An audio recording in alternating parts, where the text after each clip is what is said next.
Começa agora pela sua TV Novo Tempo mais um programa Evidências, na sempre busca de fatos que comprovem a veracidade histórica da Bíblia Sagrada.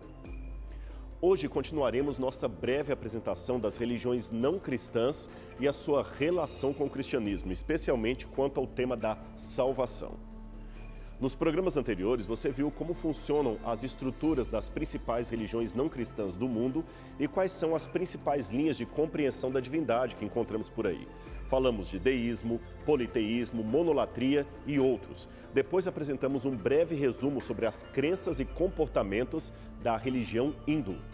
Somente o hinduísmo já daria um programa inteiro, mas vamos tratar dele e de outros movimentos derivados de suas crenças, alguns deles bastante divulgados nos países ocidentais. E para começar, vamos conhecer um pouco do budismo. O budismo, que segundo uma estatística de 2015, possuía mais de 470 milhões de seguidores, perfazendo naquele ano 6,5% da população mundial, é uma das religiões mais famosas do Oriente. Como o hinduísmo, o budismo também é uma religião e, ao mesmo tempo, uma filosofia de vida que abarca conceitos complexos e, às vezes, até contraditórios entre si. O budismo de orientação Hinayana, por exemplo, é mais individualista. Acredita que o que interessa é a salvação pessoal, do eu. O ideal, portanto, é a vida monástica, livre do mundo. Já o budismo de orientação Mahayana é menos intelectualista, menos ascético e pessimista. Mesmo acreditando que a matéria é uma ilusão, eles lançam mão desta ilusão por amor de outras pessoas que, segundo eles, precisam ser doutrinadas. Um budismo de linha mais originalista, digamos assim, entende que Buda quis criar uma religião sem Deus. Não que eles neguem a existência de Deus, eles simplesmente dizem que não precisamos nos preocupar com isto. Agora, o curioso é que depois de sua morte, Buda morreu com uns 80 anos, ele mesmo foi venerado como Deus por muitos segmentos do budismo e até hoje os templos estão repletos de imagens dele, gordo, sentado, com orelhas compridas e cabeça raspada. E como começou tudo isto? Como começou a história do budismo? A história desta religião começou no Nepal, norte da Índia, no século VI a.C. Um rajá, isto é, um rei que não tinha filhos, foi presenteado aos 50 anos com o nascimento de um herdeiro. A esposa do rei acabou morrendo uma semana depois do nascimento da criança, mas uma profecia indicaria que aquele era um menino especial. A estranha profecia, feita por um sábio ali da corte, dizia que aquele menino nunca deveria sair do palácio, mas, caso saísse, se tornaria o salvador da humanidade. Bem, o menino recebeu o nome de Siddhartha Gautama. O nome Buda foi um apelido posterior que significa o iluminado. Voltando à história, Buda vive no palácio alienado do mundo exterior. Ele fora criado pela irmã e por sua mãe, que se tornou a segunda esposa do rei. Uma vez, numa brincadeira de arco e flecha, Siddhartha Gautama supostamente reanimou uma pomba que o seu primo havia alvejado. Ele então se casa e tem um filho, mas não se sente feliz. Aos 29 anos, Siddhartha sai do palácio e encontra-se com um ancião que lhe ensina sobre a vaidade de todas as coisas. Depois, ele encontra um doente, um cadáver e reflete sobre o que o velho lhe havia ensinado. Afinal, ele não conhecia dentro do palácio nenhum tipo de sofrimento humano. Na sua angústia, Buda procurou estudar o livro dos Vedas, o livro sagrado do Vedismo, que seria uma fase primitiva do hinduísmo. Mas ele, novamente, não encontra a paz naquele livro. Sabe então o que ele fez? Raspou os cabelos, deu suas roupas para um mendigo, renunciou à família e por 7 anos se submeteu a jejuns e penitências. Depois, sentou-se debaixo de uma figueira e ali ficou até receber a sabedoria. Então tornou-se, depois disto, Buda, o iluminado. Buda, como você viu, rompeu com muitos conceitos da religião que ele recebera. Conceitos do brahmanismo, que era a religião predominante na fé, e ele também negou que Brahma, aquele Deus impessoal, houvesse de fato criado o mundo. Para Buda, o mundo sempre existiu e sempre existirá, ninguém o criou. Ele disse ter descoberto 4 verdades e 8 caminhos para atingir a sabedoria. A primeira verdade que ele disse ter reconhecido é que a vida é cheia de dor. A segunda é que a dor vem do desejo de sentir coisas. A terceira seria que devemos apagar o desejo, suprimi-lo e assim vencer a dor. E, finalmente, a quarta verdade seria a apresentação daqueles 8 caminhos para vencer a dor, ou 8 regras para a vida. Quer saber quais são essas regras? Vamos lá. Primeiro, fé pura. Segundo, vontade pura. Terceiro, palavra pura. Quarto, ação pura. Quinto, meios de existência. Nunca escolha uma ocupação que seja má. Sexto, atenção pura. Procurar o bem e afastar-se do mal. Sétimo, memória pura. Esqueça o mal. E oitavo, meditação pura. Aqui atinge-se o nível da paz perfeita. Atinge-se o nirvana. Por isso, o budismo é, sobretudo, uma religião de monges e monjas, especialmente no Nepal e na Tailândia. Algumas vezes, eles deixam brevemente o isolamento para receber ofertas dos que contribuem. E aí, neste caso, aquele que contribui, ele é que deve agradecer ao monge por aceitar a sua oferta. Afinal, essa contribuição aumentaria a possibilidade do fiel alcançar méritos e chegar numa outra encarnação a ser também um monge. E este é o último estágio antes de atingir o nirvana. Existem radicais diferenças entre o hinduísmo e o cristianismo e é até difícil encontrar pontos em comum entre ambas as religiões. Em primeiro lugar, o budismo, assim como o hinduísmo, nega a existência de um Deus pessoal e também a ideia de pecado contra Deus. A Bíblia, por sua vez, declara que o pecado é, acima de tudo, uma ofensa ao Senhor. Veja o que está escrito aqui no Salmo 51, versos 1 a 4. Pequei contra ti somente tenho pecado e feito o que é mal à tua vista. Segundo o budismo, o ser humano é naturalmente indigno, tendo apenas uma existência temporária. Já por cristianismo, o ser humano, embora também indigno por causa do pecado, tornou-se digno pela graça de Cristo e o seu corpo físico, desprezado pelo espiritualismo de Buda, foi originalmente criado à imagem e semelhança de Deus. Está aqui no Gênesis. Outro problema com o budismo, que já mencionamos anteriormente, é a forma completamente variada com que ele se apresenta. No Japão, por exemplo, ele virou o Zen budismo. No Tibete, se misturou com concepções do totemismo e do animismo, que também já foram identificados em programas anteriores. Aliás, foi esta mistura que deu origem ao budismo lamaísta. Além de roupas diferentes, os seus monges acreditam que o Buda reencarna em cada um dos novos líderes do movimento. Daí a conhecida figura do Dalai Lama, uma espécie de messias para os budistas tibetanos que vivem nele o seu legítimo conceito de reencarnação de Siddhartha Gautama. Seja como for, são tremendas as diferenças entre a doutrina budista e aquela que encontramos aqui na Bíblia Sagrada, no cristianismo bíblico. Vamos falar agora de uma corrente pouco conhecida no Ocidente, o jainismo. Ele é uma das correntes religiosas originadas no hinduísmo, juntamente com o budismo, que já mencionamos, e também com o sikhismo, que falaremos a seguir. O jainismo foi fundado no 6º século a.C. por um indiano chamado Mahavira. Note que a sua imagem se parece tremendamente com a do Buda, de quem, aliás, ele foi contemporâneo. Mahavira, segundo contam seus seguidores, era filho de um rajá que viveu uma vida cercada de luxúria até por volta dos 30 anos, quando então ele decide abandonar tudo e viver uma vida de completa renúncia. Então ele viveu 12 anos como maltrapilho, sem cuidar do corpo e sem pronunciar uma única palavra sequer. No final deste período, chegou durante um tempo a caminhar pelas ruas, sendo, é claro, hostilizado por muitos, pois pensavam que era um andarilho. Depois desse período, Mahavira disse ter alcançado a luz. Aí ele já teria os seus 42 anos de idade. Da mesma forma que o budismo original, os jainistas advogam que não necessitam da ideia de um Deus criador como figura central de sua fé.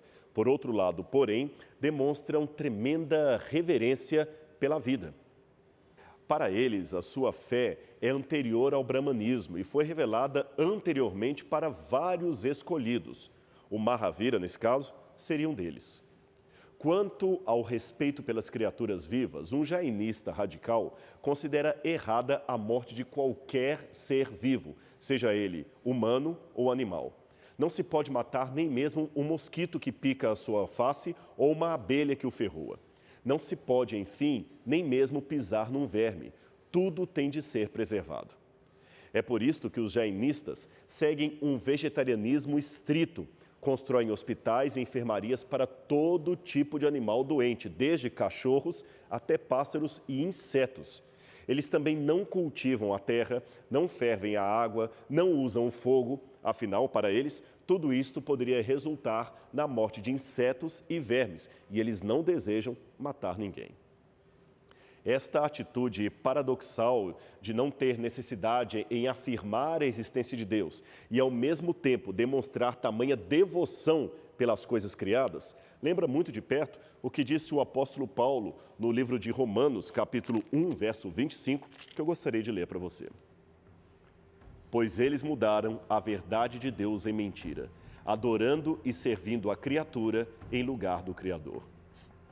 Não é por menos que o que os membros dessa religião mais sofrem é com as crises existenciais. Aliás, em alguns setores mais extremados, o ascetismo que eles incentivam pode chegar a tal ponto que exaltam o suicídio. Já pensou? Eu sei que é uma visão extremista, mas se quisermos apresentar algo melhor para as pessoas, não creio que devamos começar pelo ataque. Precisamos valorizar muito aquilo que elas têm de bom, semelhante à nossa cultura, e trabalhar a partir do terreno comum para corrigi-los naquilo que, sem Cristo, termina em uma forma de prática egoísta, legalista e materialista. Aliás, isto é uma verdade sobre o jainismo. Eles têm uma visão bastante legalista da salvação. E muitos terminam, é claro, deprimidos por causa dessa situação. Sendo assim, o jainismo, ou aquele que pratica essa religião, é o sujeito ideal para ser colocado diante do tema da graça de Deus e da justificação pela fé em Cristo Jesus. Como não desenvolveram um espírito missionário, a sua religião hoje está praticamente concentrada na Índia, onde eles possuem cerca de 4 milhões de seguidores, mas é possível também encontrar umas pouquíssimas comunidades na Europa e também nos Estados Unidos. Uma coisa que talvez surpreenda o missionário ocidental é a grande quantidade de suásticas que ele verá em muitas imagens e símbolos, tanto jainistas quanto de outras religiões indianas. Não se preocupe, estas marcas não trazem nenhuma apologia ao nazismo. É apenas um símbolo milenar indiano de boa sorte, e na língua sânscrita, suástica significa boa sorte. Foram os nazistas que, por outros caminhos, acabaram plagiando o símbolo dos indianos. Mas esta é uma outra história. Agora nós vamos a um breve intervalo e logo depois voltaremos para conhecer outra religião do Extremo Oriente. Então não saia daí, o Evidências volta já já.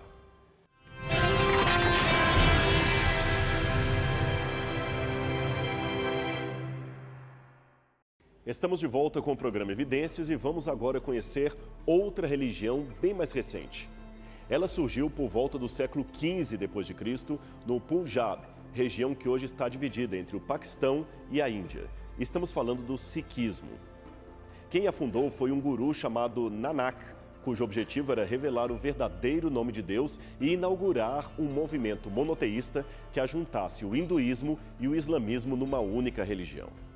É muito fácil reconhecer um fiel Sikh. Ele geralmente tem barba e um típico turbante branco ou de outra cor. Os que raspam a cabeça ou a barba são considerados decaídos ou renegados. Veja que nem mesmo quando estão servindo ao exército americano, eles abrem mão de usar o seu turbante e a sua barba alongada. Já as mulheres geralmente usam véus, como as muçulmanas.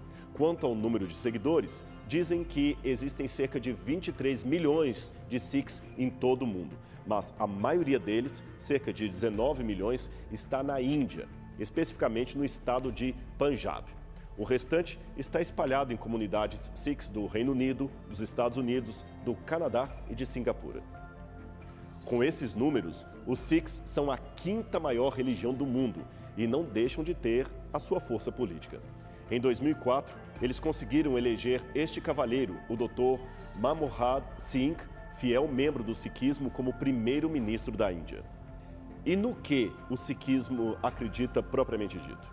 Bem, como já dissemos, eles oferecem um sincretismo entre doutrinas hindus e islâmicas, mas ao invés de aceitarem as escrituras sagradas dos hindus ou o Alcorão dos muçulmanos, eles escreveram a sua própria Bíblia, digamos assim, contendo a sua própria teologia. Trata-se do Granth Sahib, ou Livro do Senhor. Um livro escrito por vários autores, alguns vivendo até mesmo antes do nascimento de Nanak. Para eles, nesse ponto, existe uma igualdade com o cristianismo. É que eles acreditam que só há um único Deus, absoluto, soberano, que governa sobre todas as coisas. Mas as semelhanças param por aí. Influenciado pelo hinduísmo, Nanak, embora falasse de Deus como uma unidade, enfatizou muito as várias manifestações simultâneas do Altíssimo e também negou que Deus fosse um ser pessoal. Para ele, o Deus verdadeiro seria um princípio abstrato da verdade ou da realidade, e nada mais do que isso. Para os membros desta religião, a salvação consiste num conhecimento de Deus, mas, repetimos, não no sentido de uma relação pessoal com Ele, porque Deus, para eles, não é uma pessoa, mas sim no sentido de obter uma parte de Deus e ser finalmente absorvido em Deus. Também devemos nos lembrar que esta tentativa sikhista de unificar religiões tão diferentes não tem semelhança alguma como age o Deus da Bíblia Sagrada. Pelo que aprendemos das escrituras judaico-cristãs, Deus leva um povo até determinado tempo de graça e, caso hajam permanentes estados de apostasia, ele retira dali um remanescente e, a partir deste remanescente, prega a sua verdadeira doutrina. E foi assim que o remanescente Abraão se afastou, por exemplo, da religiosidade da Suméria. Depois, o cristianismo também afastou-se da religiosidade judaica e assim por diante. A tentativa do sikhismo de unir credos tão contraditórios como o hinduísmo e o islamismo é diametralmente oposta ao método cristão, que consiste em chamar um povo para fora do erro e não tentar uni-los numa única fé sincretista. Isto sem mencionar o fato já citado de que, para a Bíblia Sagrada, Deus não é uma realidade abstrata. Pelo contrário, Deus é um ser pessoal, que revela tanto a sua existência quanto verdades acerca de si mesmo. Este é um ponto inegociável para a doutrina cristã. E para fechar o nosso ciclo de religiões originadas na Índia, que tal falar um pouco de um grupo que não é difícil de ser encontrado em grandes cidades aqui do Ocidente, como São Paulo, Buenos Aires, Nova York ou Cidade do México. Estou falando dos Hare Krishna. Você certamente já os viu. Eles são aquele grupo de moças e rapazes vestidos com roupas indianas, geralmente em cor salmão ou alaranjado, e que ficam vendendo livros, incensos, cantando mantras nas ruas e em praças públicas. Para entender esse movimento, precisamos voltar até o século XV d.C., quando houve na Índia um movimento ascético chamado Caitanya ou Gaudiya. Este movimento sistematizou as doutrinas do krishnaísmo, não confunda com o cristianismo. Essas doutrinas eram derivadas do vishnuísmo, que também é uma seita hindu. Pois bem, lembramos no programa sobre o hinduísmo que muitos hindus dizem acreditar basicamente num Deus supremo, impessoal, que abarca todas as coisas. Você se lembra disso? Essa é a noção de panteísmo. Tudo existe como parte do ser de Deus. Ok. Continuando, falamos também naquele programa que Brahma, Vishnu e Shiva são três nomes ou as três manifestações da divindade.